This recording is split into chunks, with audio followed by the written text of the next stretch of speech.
pagsubok financially bilang syudad. Maraming salamat sa Diyos dahil katulad ninyo bilang isang ina,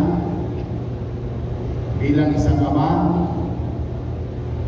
ang pamahalang lungsod ng Maynila bilang isang magulang, nakakaraos, nakakahanap at patuloy na umahanap ng pamamaraan paano itawid ang kanyang mga anak. Kaya sa bawat isa sa inyo ngayon na tatanggap ng tulong upang maitaguyod ninyo o mapatupad ninyo ang inyong angkin galing, skills, inaral, natutunan, mga bagay na alam nyo nang at ginagawa nyo na rin, madagdagan ng pamahalang lungsod ng Maynila. Yan ang layunin ng programang ito sa gitna ng krisis.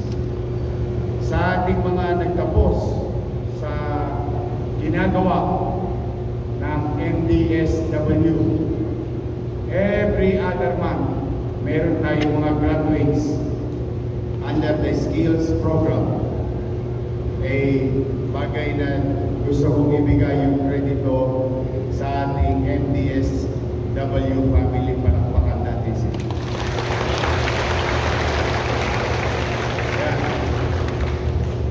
Lahat sila na nandiyan ay nangangalap ng mga taong gusto madagdagan ang kaalaman upang itaguyod ang sarili. Sa inyo naman, naghahanap buhay na rin, may konting kaalaman. Gusto ko lang kayong bigyan ng isang kwentong nangyari sa Tondo noong panahon ng pandemya. Naalala nyo noon yung mga unang buwan ng lockdown, walang hanap buhay ang tao. Halos hindi ako magkanda-gaga, parang sinisilihan ng webpacks ko kung paano ko iraraos na 2 milyong bibig. Baka magluto. Paano ko itatawid? Mahina ang ekonomiya. Kaya nga, di ba sinabi ko noon, kung maalala ninyo, kumanatag kayo, mga batang Maynila, pag wala na akong maisasalya, nakita niyo itong city hall na ito, patatas ako ulit ng munting makaraos lang tayo. Which we did. Nangyari. Ba't nangyari? Di ba magkakaroon tayo ngayon? Buhay tayo lahat. Nakatawid tayo. Nalulugtong tayo sa iba. May ilan tayong mga mahal sa buhay at kababayan na naapektuhan ng infeksyon. Ngunit, may isa rin tayong ginawa, yung pagbibigay ng cash assistance. At dahil doon, may isang mag-asawa, ito, partida to partida to, talaga pagkatao, maabilidad eh. Isang bulig lang yung nakuha niya. Isa na siya sikat na kainan doon sa may Pangkusay. Nakikita niyo siya sa TikTok. At siya mismo nagsabi, ito, natanggap ko na ito 1,000 noong araw ng pandemya. Iniluluto ko ng ulam. Binenta ko sa kapitbahay. Mukhang nasarapan. Ikinuwento, alam mo naman sa atin, maraming marites. Maraming. Ang hanap buhay ay chismis. Word of mouth. Ngayon, kahit pa paano dinadayo na yung kanyang kainan. Sa loob at ikinatag sa kanyang bahay. So ano ibig sabihin? Hindi siya imposible. Mas malawak pa ngayon dahil yung iba natin mga graduates, hindi lang cash. Makukuha nyo, may gamit pa kayong makukuha. Nakita ko na panlulo ng kwek-kwek Sabi ko kay Chief Cesar Chapo sa Tondo, ako yan.